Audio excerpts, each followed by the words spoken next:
இங்கிலாந்தை சார்ந்த இளம்பெண் தொழிலதிபர்கள் சென்னை முதல் கோவா வரை 1000 கிலோமீட்டர் தூரத்திற்கு ஆட்டோ பேரணி. மகளிர் சிறுவர் நல நிதி சேகரிக்க 18 ஆட்டோக்களில் 54 பேர் பேரணி நடத்தியதாக பேட்டி. சர்வதேச மகளிர் தினத்தை முன்னிட்டு மகளிர் மற்றும் குழந்தைகள் நல நிதி திரட்டும் விதமாக யூகேவை சார்ந்த 54 இளம்பெண் தொழிலதிபர்கள் 18 ஆட்டோக்களில் சென்னை தாம்பரத்திலிருந்து கோவா வரை 1000 கிலோமீட்டர் தூரத்தை 6 நாட்களில் பேரணியாக புறப்பட்டனர். இதற்கான ஏற்பாடுகளை மெட்ராஸ் மிட்டவுன் ரவுண்ட் டேபிள் 42 மற்றும் லேடிஸ் சர்க்கிள் 7 ஆகிய அமைப்புகள் மேற்கொண்டன. பேரணியாக செல்ல த சிஸ்டர் ஹிட் அமைப்பை சார்ந்த யூகேவை சார்ந்த இளம்பெண் தொழிலதிபர்களின் பாதுகாப்பு மற்றும் ஆட்டோ ஓட்டி செல்ல அனுமதியும் பெற்று இந்த பேரணியில் சென்றுள்ளனர். இதேபோன்று பல நிகழ்ச்சிகளை நடத்தி இதுவரை 80 லட்சம் நிதி திரட்டியுள்ள நிலையில் இந்த பேரணி மூலம் 1 முதல் மகளிர் நலன் மற்றும் சிறுவர்களுக்காக 3 கோடிக்கு நிதி திரட்ட உள்ளதாகவும் தெரிவித்தனர். Do like a lap and then you go out. So not now. Not now. But you can. We're done. Go back.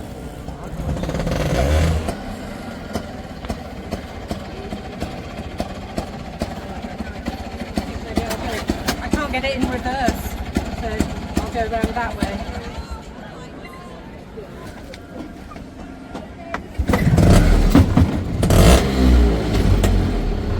Can these men move? And I'm...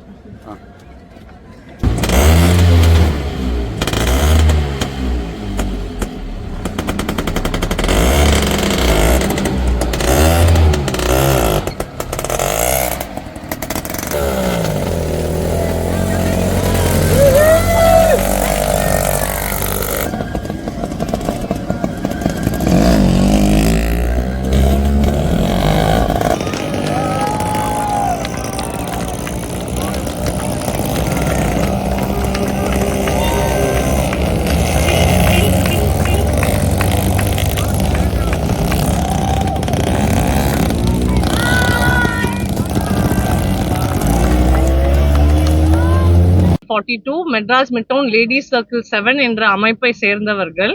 நாங்க 25 டேபிளர்ஸ் இருக்கோம், 20 சர்க்குலர்ஸ் இருக்கோம். நாங்க எல்லாரும் சேர்ந்து இந்த அமைப்பை ரொம்ப வருஷமா நடத்திட்டு வரோம். இது மூலமா நாங்க பண்றது என்னன்னா, பள்ளி வகுப்புகள் கட்டி கொடுக்கிறோம். இல்லாத குழந்தைகளுக்கு தேவையான வசதிகளை செஞ்சு கொடுக்கிறோம்.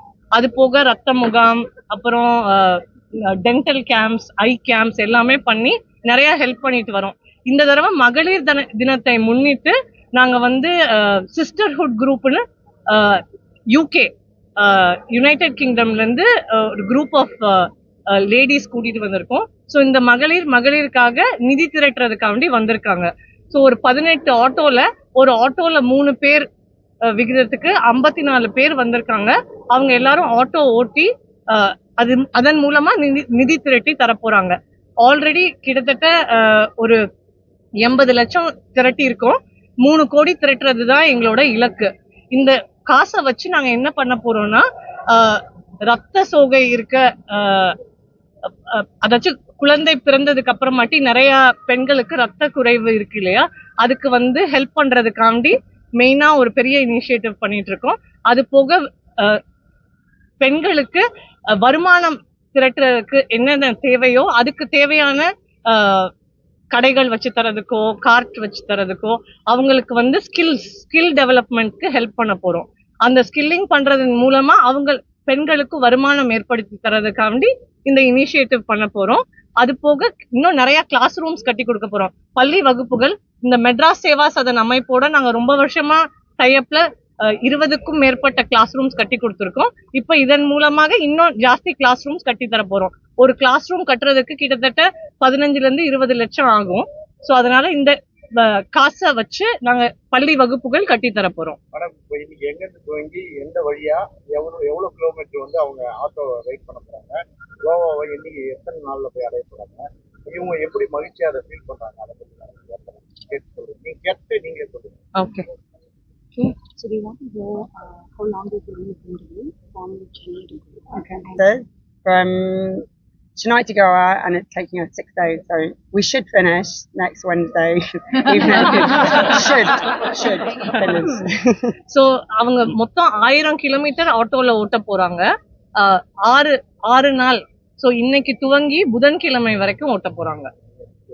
தாம்பரத்துல இருந்து கோவா வரைக்கும் கோவா வரைக்கும் ஓட்டிட்டு போறாங்க. 1000 கிலோமீட்டர், 54 பெண்மணிகள்.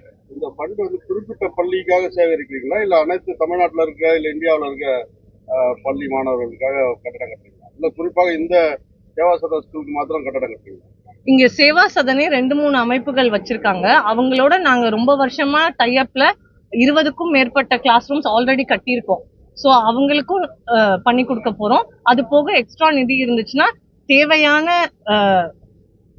பள்ளிகளுக்கு இந்த காசு போய் சேரும். யாருக்கு இது உண்மையாலே தேவைப்படுதோ அந்த ஸ்கூல்ஸை நாங்க கண்டுபிடிச்சு அந்த ஸ்கூல்ஸுக்கு நாங்க கொண்டு போய் இந்த காசு சேர வைப்போம்.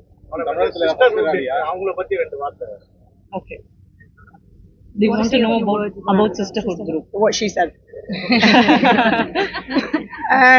So the Sisterhood group was founded 18 years ago with the aim to get women doing more sports and adventure races all over the world. We've dragon boated in Venice, across the English Channel. We've done Kilimanjaro, the Marathon des Sables across the Sahara Desert, paddled the Amazon. So loads of different adventure races. But the main thing with the Sisterhood is the community and giving women the confidence to go out there and smash life.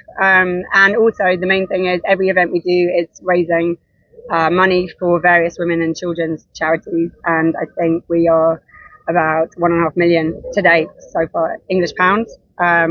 So yeah. Fran, do you have anything? Yeah. So I work with entrepreneurs and business owners. So I think what's quite unique about this trip is that most of the women who are taking part in this trip also run their own businesses. And so they've got unique challenges. They're not here on a holiday or on annual leave. They're very much taking business phone calls in the back of a tuk-tuk. So it makes for a very an interesting experience. So there's traffic and there's, business as usual and life back home. But I think that there's an awful lot of skills that these female business owners have, dealing with problems, being calm under pressure and working as a team. And I think we're very much putting that to the test over the next year. என்ன வயதுல இருந்து இருக்காங்க? என்ன வயது வரைக்கும் இருக்காங்க இதுல போறாங்க? What age group of women have come for this initiative? What age group? How old are we? That's rude. Tanya. I'd say so from I'd say Tanya, 23 up to I'm going to guess 60. 23 to 60. I'm going to say. Yeah. So இப்ப இது வரைக்கும் நாங்க இந்த auto rickshaw சேலஞ்சுன்றதை நாங்க ரொம்ப வருஷமா பண்ணிட்டு வரோம். ஆனா எப்பவுமே ஆண்கள் பெண்கள் சேர்ந்து பண்ணுவாங்க இந்த ராலி. இந்த தடவை மகளிர் தினத்தை முன்னிட்டு இவங்க பெண்கள் மட்டுமே சேர்ந்து இவ்வளவு கிலோமீட்டர் ஓட்டிட்டு போறாங்க தமிழகத்துல இருந்து.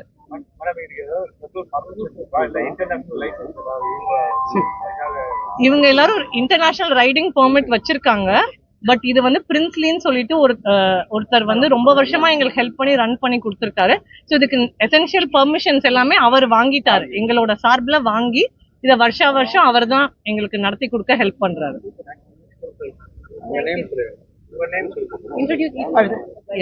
இவங்க வந்து எம்மா செயல், இவங்க வந்து சிஸ்டர்ஹுட் குரூப்போட ஹெட்டா இருக்காங்க. இவங்க பிரான்செஸ்கா ஜேம்ஸ், இவங்களும் சிஸ்டர்ஹுட் அமைப்பை சேர்ந்தவர்கள். நான் உலகம்மை பழனியப்பன், நான் வந்து மெட்ராஸ் மிட்டவுன் லேடி சர்க்கிள் 7 சேர்ந்த பெண்மணி. எங்களோட ஹெட் போர்ட் டீம் எல்லாருமே இங்க இருக்காங்க. ஸோ நாங்க எல்லாருமே Madras midtown round table 42 and ladies circle 7 சார்ந்த மெம்பர்ஸ் இதை சேர்ந்து நடத்துறோம். ஒரே ஒரு கொஸ்டின், இந்தியாவோட பெண்களுக்கு உண்டான பாதுகாப்பு எப்படி இருக்கு? What do you think about the safety and protection for women in India? I thought you were going to say on the road. On the road. Do you know what? We only hear things in the West, and we hear things in our newspapers, which you don't know we don't know what to believe, what not to believe. So when we hear things, we hear that there are certain parts of India that aren't safe. We hear stories about women being attacked in India, but we hear stories about women being attacked in England. So you don't, to us, we don't know what's true, what's not true, how bad it is. We know we're doing a safe route. So when we organised this, it was like, if it's going to be all women, what's a safe route to take? So we're not going down to the south right down south. India, we're going across the middle of India, and we've been told we've been told it's the safe route. So அப்படியே தமிழ்நாட்டுக்கு யா அவங்க வந்து என்ன சொல்றாங்கன்னா இந்த மாதிரி இந்தியால மட்டும் இந்த மாதிரி கிரைம் இதெல்லாம் நடக்கல, எல்லா நாட்டிலயும் தான் நடக்குது. பட் அவங்களுக்கு இதை ஏற்பாடு பண்ணி கொடுத்துருக்க எங்க நிறுவனமும் அந்த பிரின்ஸ்லின்றவரும் அவங்களுக்கு தேவையான ஸ்பெஷல் பெர்மிஷன்ஸ் வாங்கி இதை அவங்களுக்கு எவ்வளவு ப்ரொடெக்ஷனா சேஃப்டியா நடத்தி கொடுக்க முடியுமோ அப்படி நாங்க ஒரு ரூட் அமைச்சிருக்கோம். அண்ட் அங்கங்க அவங்க தங்குறதுக்கு ஏற்பாடு பண்ணியிருக்கோம், அவங்களுக்கு குடிக்கிறதுக்கு தண்ணி ஏற்பாடு பண்ணியிருக்கோம், சாப்பாடு ஏற்பாடு பண்ணியிருக்கோம். ஸோ அவங்க எந்த ஒரு பிரச்சனையும் இல்லாம சௌரியமா போறதுக்கு என்னென்ன தேவையோ அது எல்லாமே நாங்க ஆல்ரெடி ஏற்பாடு பண்ணி வச்சிருக்கிறதுனால அவங்க எங்களை நம்பி இங்க வந்திருக்காங்கன்னு சொல்றாங்க. இவங்க எல்லாம் நடத்திட்டு இருக்க பெண்மணிகள். சோ இது நிதி திரட்டுறதுக்காண்டி அங்க இருந்து கிளம்பி வந்திருக்காங்க. thank you. Thank you so much. Thank you.